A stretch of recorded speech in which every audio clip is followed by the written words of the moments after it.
ఏం గుడ్డు కొడతారు బాబు, పిచ్చెక్కుతుంది నాకైతే బీజేము. Only one man army only Nani natural star అని కేసీఆర్ రాబోయే నాకు అర్థం కాదు. న్యాచురల్ స్టార్ కాదు, నర్ర రూప రాక్షసుడు నాని.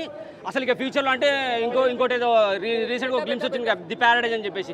దాంట్లో ఏకంగా చికెన్ బిర్యానీ, మటన్ బిర్యానీ, ప్యారడైజ్లో ఏం పెడతారు, మటన్ బిర్యానీ, చికెన్ పెడతారు. కానీ అది వస్తే మాత్రం ఖచ్చితంగా మా మనుషుల బిర్యానీ అంటే హ్యూమన్ బిర్యానీ పెట్టబోతున్నాడు అని అర్థమవుతుంది. శైలేష్ కొలని కాదు, సైకో అబ్బో ఈ డైరెక్టర్ అమ్మో ఇంత దారుణంగా ఉంటాడు అనుకోలేదు. నానిని మాత్రం మన పక్కింటోడు కాదు, ఎదురింటోడు కాదు, మన మామ కాదు, మన బావ కాదు, కన్న పడితే ఒక్కొక్కడికి చుచ్చు పడుతుంది. ఆ టైంలో చూపించారు. అరుసుడికి మాత్రం వణుకుతున్నారు అనమాట. అసలు హీరోయిన్ వణుకుతుందా, పక్కన పోలీసు వణుకుతున్నారు అర్థం కాలేదు. అంత బాగా అనిపిస్తుంది. బీజం అయితే కిరాకుంది, పాటలు, సిచ్యువేషన్ సాంగ్స్ కాబట్టి అప్పుడు చూసినప్పుడైతే చాలా బాగా అనిపించేస్తుంది.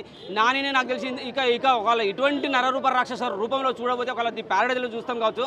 అంతకు మించి అయితే ఇప్పటివరకు అయితే చూడలేదు. ఎప్పుడు దసరా నుంచి అయితే మనోడు టోటల్గా మారిపోయాడు. సినిమాలో ఒక డైలాగ్ కూడా పెట్టిండు, ఇప్పటివరకు ప్రజలు నన్ను చూసి మోసపోయారని చెప్పి. నిజంగా నాని మనల్ని మోసం చేశాడు, నరరూప రాక్షసుడు అనమాట.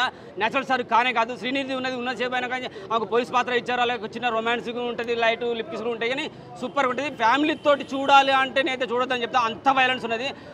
విత్ చిల్డ్రన్స్ తోటి అయితే అసలు రాదు. ఒకవేళ ఫ్యామిలీ చూడాలనుకుంటే భార్యాభర్త చూడండి, తర్వాత చూడండి, పిల్లలతో మాత్రం అవద్దు. 18+ చూడాలి ఖచ్చితంగా. అంత దారుణంగా అనిపించేస్తాయి మనకి. అసలు చూస్తుంటే కొన్ని ట్రైలర్లు చూసాం, కొన్ని సన్నివేశాలు చూస్తున్నప్పుడు వెనక తలకాయ పలికినట్టు చూపిస్తారు కదా.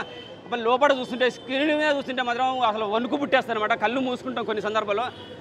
Only Nani one man army. అలాగే పార్ట్ 2 హీరో ఎంట్రీ కూడా ఉంటుంది, కిర్రాక్ అనిపించేస్తుంది. పార్ట్ 4 హీరోని కూడా చూపించారు.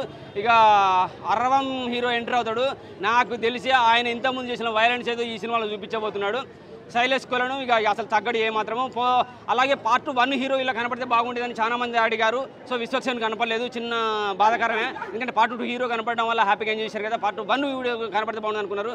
సినిమా మాత్రం ఖచ్చితంగా నానిగా ఫ్యూచర్లో చూస్తామో చూడడం వల్ల క్రైమ్ పెరుగుతూ ఉంది, ఎలా మర్డర్ చేయాలో తెలుసుకుంటా ఉన్నారు.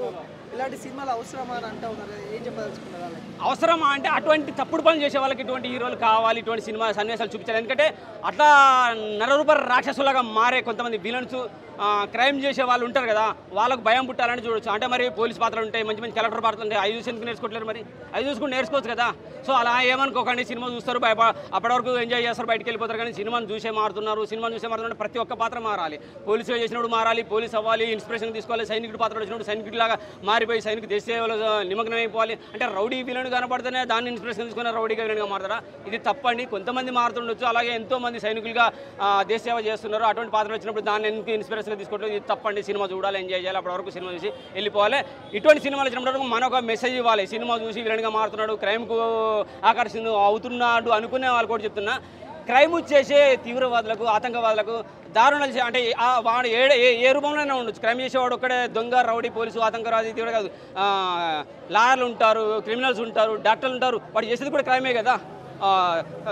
గవర్నమెంట్ పరంగా కొన్ని పద్ధతులు ఉంటాయి. ఆ పద్ధతులు పాటించకుండా కిడ్నీలు తీసేసి కిడ్నీ ఖరాబ్ అయిందని చెప్పేసి మత్తు మందులు ఇచ్చేసి కిడ్నీలు కోసేసి ఇలా రకరకాల క్రైమ్ ఉంటుంది. అన్ని రకాల క్రైమ్ ఉంటాయి. సో అటువంటి వాళ్ళని కూడా ఇన్స్పిరేషన్ తీసుకోవాలి. వాళ్ళు భయపడాలని చెప్పి చూపించడం అనమాట. సూపర్ ఉంటుంది. ఫైనల్గా సైకో నా కొడుకులు అంటే ఇప్పుడున్న ప్రస్తుతం సమాజంలో ఉన్న సైకో వాళ్ళకి ఎలాంటి ట్రీట్మెంట్ ఇస్తే బాగుంటుంది? ఖచ్చితంగా భయపడతారు. సైకో నాకులకి ఈ సినిమా చూస్తే ఖచ్చితంగా భయపడతారు. డిపార్ట్మెంట్ కూడా భయపడే కొన్ని సన్నివేశాలు కనపడతాయి అనమాట. అంటే మన పోలీస్ డిపార్ట్మెంట్లో ఇంత సైకోలు ఉంటారా అనిపించేది. సో అటువంటి విధంగా పోలీసులు కనుక మారితే సైకో పనులు చేసే వాళ్ళు ఖచ్చితంగా వణుకు పుడుతుంది, ఉచ్చబోసుకుంటారు. ఖచ్చితంగా వాడాలి.